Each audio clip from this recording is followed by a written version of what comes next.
Right, well, good evening, everybody. I think we'll get started then. My name's Harriet Lamb. I'm the CEO of International Alert, and we're very pleased to welcome you to this peace talk, really focusing on how do we take peace building out of the shadows. So someone's alarm's going off, which is a good reminder. Let's switch off our phones.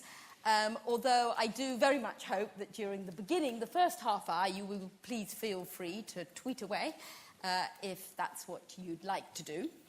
And also to let you know that during the first half hour, we will actually be filming procedures. So at the beginning, when the panelists are speaking, we'll be filming.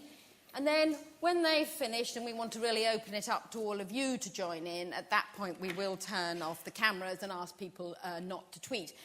Malcolm said that I mustn't at all costs mention Chatham House. Well, we're here in RUSI, the Royal United Services Institute. So I must stress that we're following RUSI rules, which is that the first half is on the record and then we open it up so you can all feel free to make your deep and insightful revelations without fear that you look bad on the camera or say the wrong thing for posterity. We're very pleased to be here, Malcolm. Thank you very much for having us in this absolutely beautiful building here at RUSI.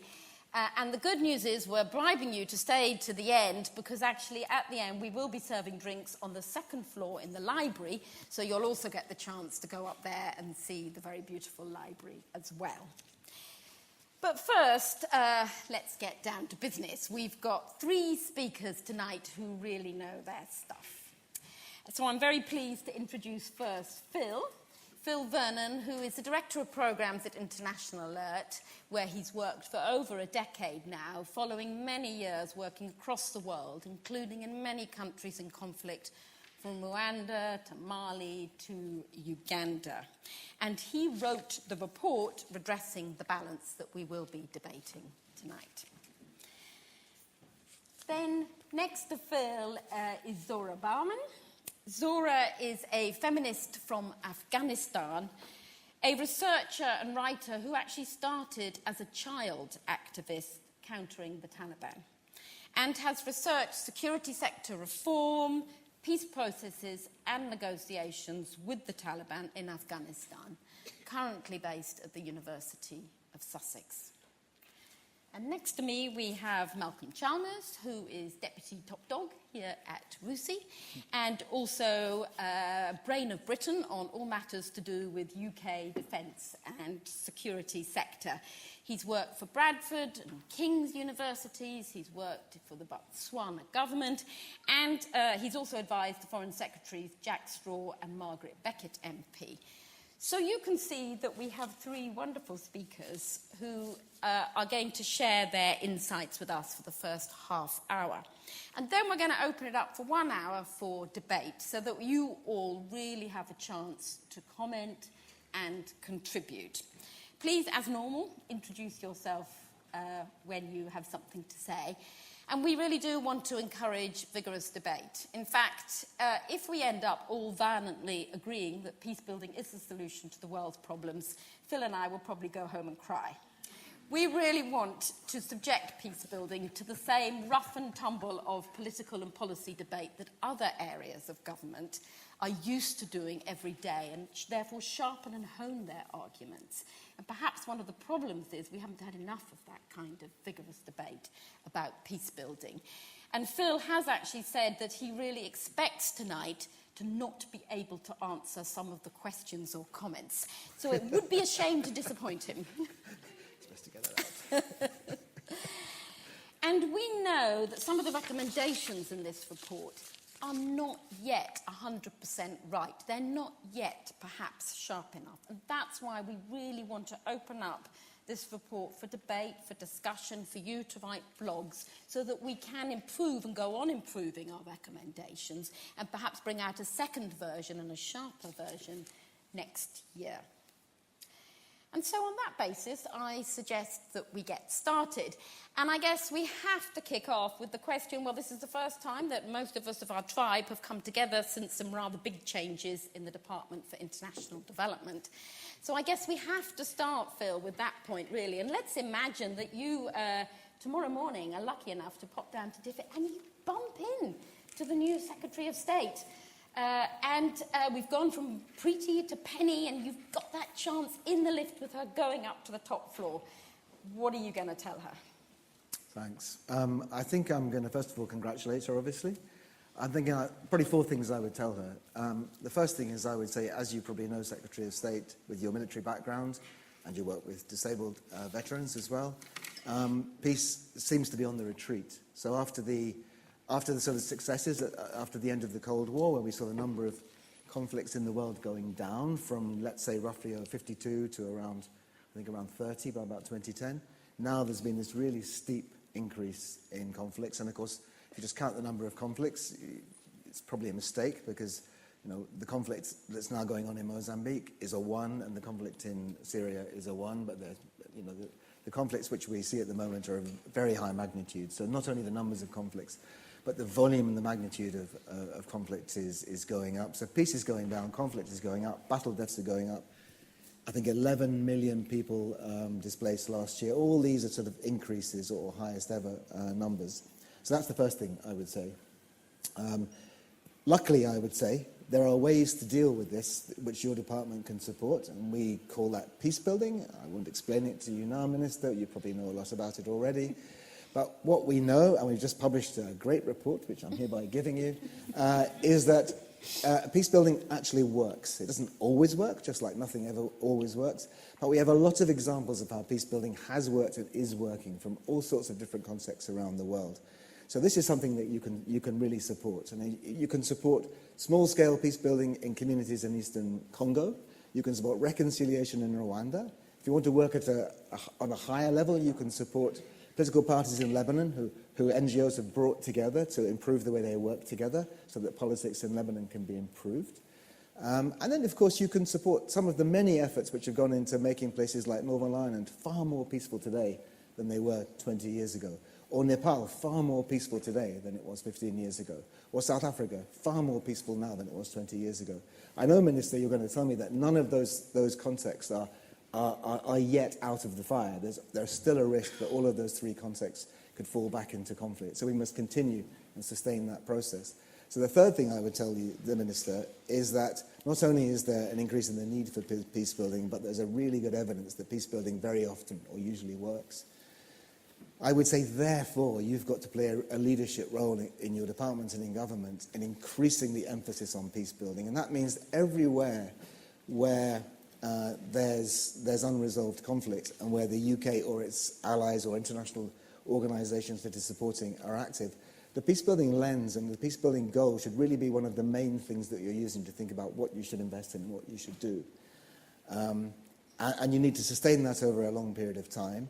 And in places like, there's places where you can really get going on this now. It's Syria, the reconstruction of Mosul. There are places where you are active already and your department is active already. And you're not yet necessarily taking a fully peacebuilding approach to those places.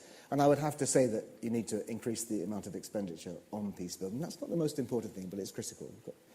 And then the fourth thing I would say to the Secretary of State, as a politician, some research was recently published showing that actually what I'm telling you is supported by more than 67% of the British population. It's something that the British public would like to see happen. They've been asked. One of our sister organisations, Conciliation Resources, did some research only a few months ago, and that's what they found. They found that in the UK, in Germany, and indeed in the USA, the vast majority of people, randomly asked, would support more investment in peacebuilding. Not the least because they see that conflict far away has an impact on stability and their lives as well. Well, thanks very much. Well, luckily this was a very long lift journey, but the Secretary of State is completely convinced. But then, the very next day, she starts to meet her colleagues in the Ministry of Defence. She starts meeting people from the military, from the security sector. And so, Malcolm, what do you think they're going to say to her? Do you think they're equally convinced by Phil's points, or are they actually going to say, no, that's utopian peacebuilding dreaming? Here's the real hard facts, Minister. I don't think they'd say either of those, actually, Harriet. I think they would look at the examples which Phil's given of successful peace processes in Northern Ireland, South Africa and Nepal, and analyse what factors led to peace in those particular cases, and then in terms of some of the ongoing conflicts, understand the conflicts that are going on now. And perhaps rather less than Phil, wouldn't focus solely on one particular policy instrument as the means of addressing those problems. And I think the paper actually quite accurately portrays the nature of the processes in those three countries.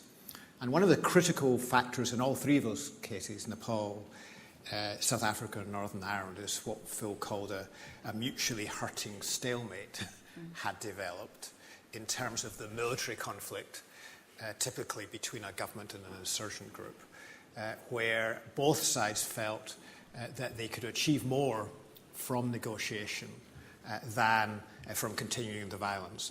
And it took a while to get to that point, and that point was the peace process to some extent, the success of the peace process in some cases, depended on some of those actors who'd been involved in a violent conflict and therefore were inherently distrustful of the other party, of the important role of external actors in providing some guarantees, some incentives, some carrots and sticks to those actors, to those who might be tempted to continue or restart the conflict. So that's an important aspect there. So sometimes the instruments required to make peace processes start and stick are coercive. Sometimes they involve military force. Sometimes you involve external military force, but often they involve tackling some of the domestic issues in relation to force. Sometimes they're economic, providing money for those entrepreneurs of violence who might otherwise be tempted to restart conflicts, so taking away their assets if they spoil a conflict and giving them resources if not. Sometimes they're addressing the societal roots of conflict, so providing basic social services on an equitable basis, education, health, access to jobs, whatever it might be, and sometimes building up government capability in things like the court system or security system in ways which address some people's injustices and perceive some of the perceived factors that have led to conflict breaking out. However, I would say, and I'll come back to some of the other points I wanted to make later, but I think Phil's absolutely right that the number of conflicts has grown rapidly, and some of the worst conflicts in the world going on today, most of all in Syria and Yemen, are of a magnitude which hasn't been reached for some considerable time. But there's a very important regional dimension to this. That what I call the Canadian School of International Security, Steven Pinker, Andrew Mack and so on, who've been very keen to say the world is on a civilizing path, war is becoming more and more redundant and less called upon, and civil wars, even in magnitude as well as in number, have been declining. Until recently, though. Until recently. Yeah, I think that's no still true. largely true outside the Middle East. Not entirely, but the big upsurge has almost been entirely concentrated in the Arab, Islamic Middle East, in the area from Afghanistan all the way over to the Sahel, through clearly the fulcrum of a conflict in Iraq, Syria, Yemen, Somalia. And so, in a way, in explaining why the upsurge has come about, it has to be a regional, in a loose sense, explanation. And the rise of violent jihadist ideology and the attraction of that, I think, has played. It's not the only factor, but it's a very important factor in that. Now, we can argue about why that's happened, and maybe Western intervention has made it worse. But that transnational appeal of the ideology and the way in which the Arab Spring, in the end, became an Arab nightmare can't be understood except by, in part, referring to ideology. And I think you also have to look, particularly in Iraq, Syria, Lebanon, and maybe also to some extent Egypt and Libya, at the growing interstate rivalry in the Middle East, most of all, but not only between Saudi Arabia and Iran as a contributing factor, and Turkey, of course, playing an important role in Syria. Having that as part of the explanatory framework. And those two factors, and maybe Russia also making things worse in some respects, and Russia wasn't a player before. So understanding that you have to understand why you have the problem before you then talk about which instruments are applicable to addressing. And I think it's one of my criticisms of the paper is because it's only talking about one instrument of policy rather than the panoply of policy, because it's saying, well, we need more money for our instrument and take it away from development assistance. So we take it away from health and education or defence and give it to peace building. You undermine the importance of strong analysis. And on the particular point about some of the numbers, which I think Phil accepts are very order of magnitude in nature, but the way in which the recommendation you have for the level of spending of peace building is calculated, it starts with looking at how much was spent on governance support in Rwanda over the last 20 years, on helping them to reform their tax system and improve decentralization and so on. It then assumes that was the main reason why Rwanda has been peaceful for the last 20 years, which it's not. And then it assumes that a government spending in a country which can actually effectively police the removal of plastic bags from society, that's how well organized Rwanda is, that same level of spending given to the government of DRC or South Sudan or Syria would have the same effect in terms of eliminating conflict. So I think we should get away from spending and get back to analysis of conflict and what mixture of instruments might most effectively address it. Although I think you would agree that the Ministry of Defence would also always be out defending their budget and defending it pretty hard. So why not let other parts of society also come in and defend their section, their slice of the pie? But let's bring in Phil here. What do you say about those figures being perhaps not the most? I think a couple of things there. I think I completely agree with what Malcolm said about the sort of panoply of different instruments which is necessary, and there are certain circumstances in which circumstances are more or less propitious for improvements, and obviously that's part of the analysis and in deciding what to do when. I don't think we make the arguments actually in the report necessarily. Well, I think the numbers are their numbers. So go from $13 per head to $27 per head. I mean, the report, in one sense, argues that you could go 20 times that. So we opted for a fairly sort of low ask in terms of the policy ask, if you like. I think that's an artifact of this kind of report, that it's good to have something specific to ask for. I would say that what I'm trying to say in the report is it would be really good if more of the... And we're really focusing on international here, even though we say in the report that the best peace building is locally led and locally owned, but it needs to be supported internationally, and I think everyone recognises that. I think what we say, what I'm really trying to say in the report is that of that spend, so if there's 10 billion apparently being spent on peace building, and of course that's a discussable figure, as compared to 140-something billion being spent on international development assistance, I'd like to see more of that 142 million figure being spent in a peace-building way.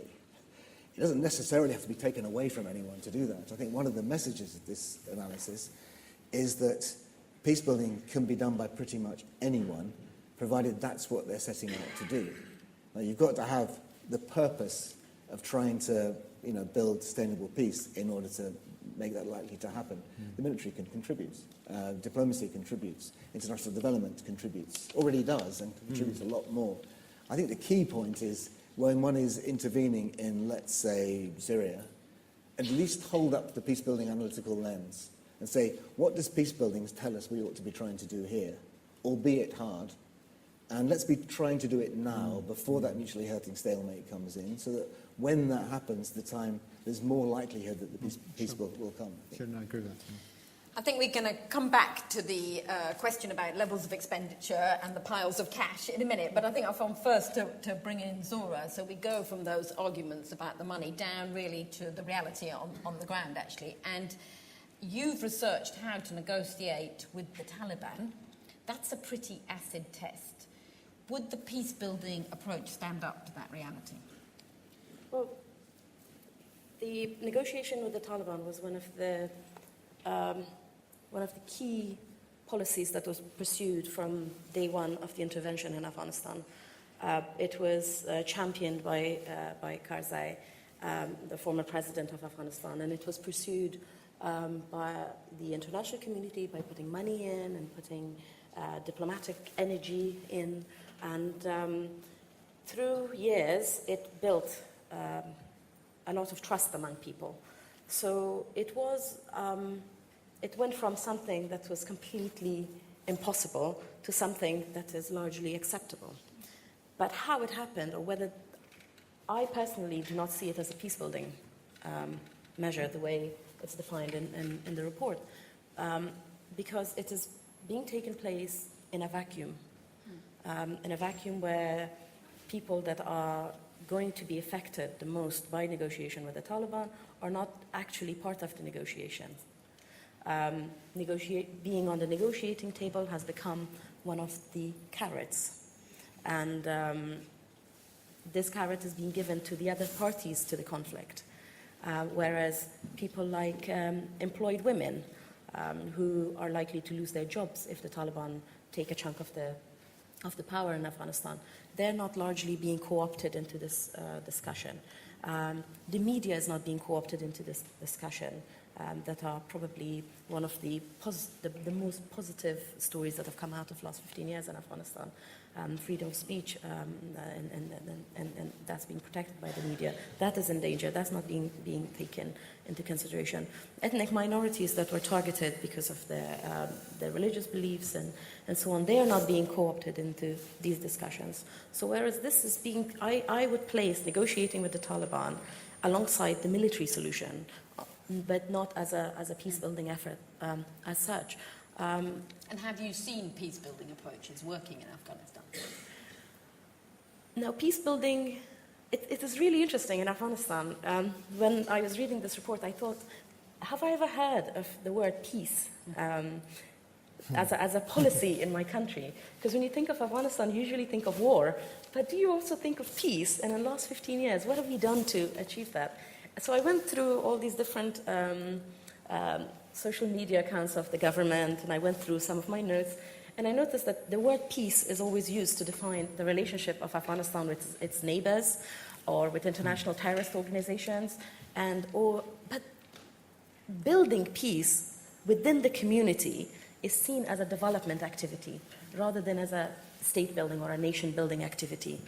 And that disappointed me because as a country, we should pursue peace as the key policy so that we don't go back to where we were 15 years ago. We should pursue this in our curriculum. We should pursue this in our health strategies. We should pursue it in our employment strategies so that people could feel that they no longer live in a state of conflict with each other, because we are coming out of we usually focus on the Taliban, but we should also think about the fact that previous to Taliban, we had ethnic civil war.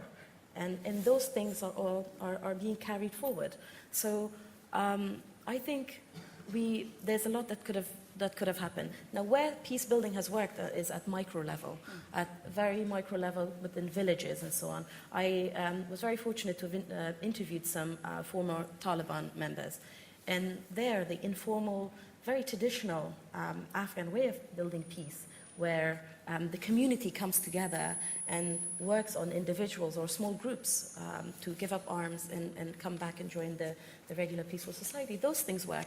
But what didn't work was once these people came into the peaceful, they became part of the peaceful society, what didn't work was that they didn't have anything to do.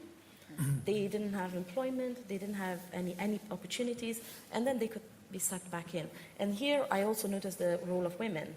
A lot of the times we feel that we Afghan women are portrayed, especially in rural areas, women who don't have access to a lot of education and opportunities to speak out. We see them as very passive.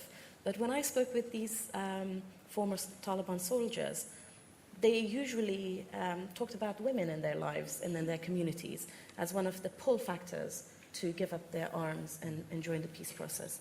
There's a lot of other programs, sort of media programs, a lot of programs that are led by younger people that bring in and discuss sort of more sensitive issues in Afghanistan, like inter-ethnic conflict, historical grievances, and so on. So those work. But then again, these are not linked to, at policy level, at a level where at the biggest hotels in Kabul that are heavily armed, people sit around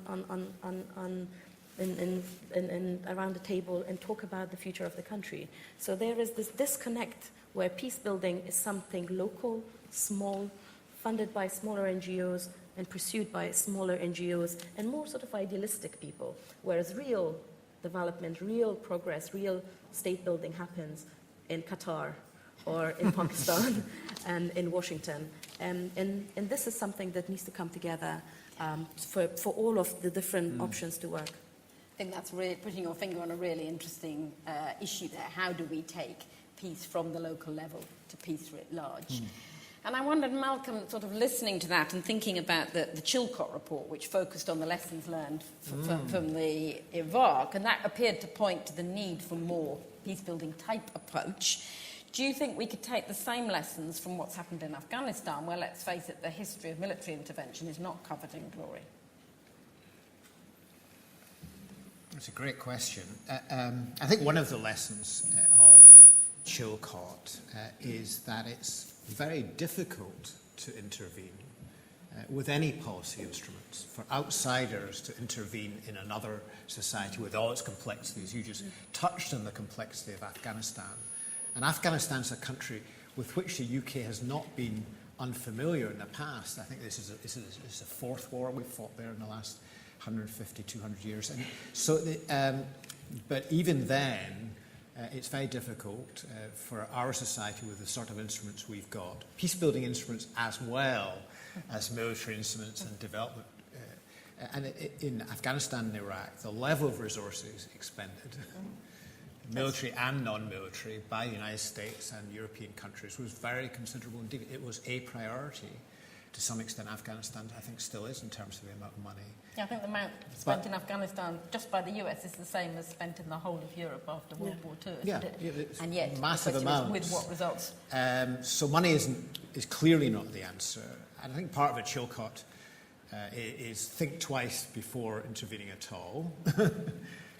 Think about what you're trying to achieve. Think beyond the first stage, because there's so much emphasis on the first military campaign, and there was almost an ideological assumption, I think, especially in the White House, that everybody would come out and greet the liberators, as people imagined happened in 1945, but it actually wasn't like that in 1945 either.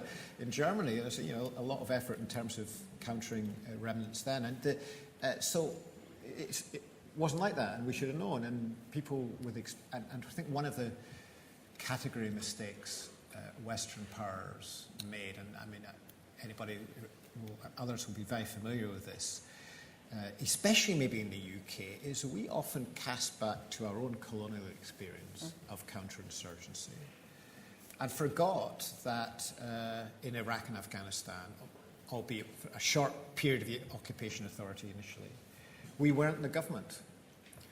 So we were trying to conduct a comprehensive counterinsurgency approach, including development and peace building, where the state was not under our control. We tried to control it, but with Karzai or Maliki, we in large measure failed. So some of the basic problems in Helmand for the UK or in Basra were local governance issues, local policing issues, local corruption issues, which we couldn't control and continually undermined the attempts at community peace building. And you can have a great community peace building process in some village, but then if some warlord sends a few hoodlums along, it can destroy it in a few hours. Yeah, so in a way, that's, from your experience, actually, would you prefer there was just no interventions? It doesn't matter if it's peace building or not, we'd just rather not have any interventions. No. I remember as one of my oldest memories that sort of is relevant to peace building is when I was sitting in northern Afghanistan. I was about 13 years old, and we had a secret radio, and you couldn't listen to BBC World Service. And I was thinking, what the hell are these guys doing? Why don't they just come in and do something?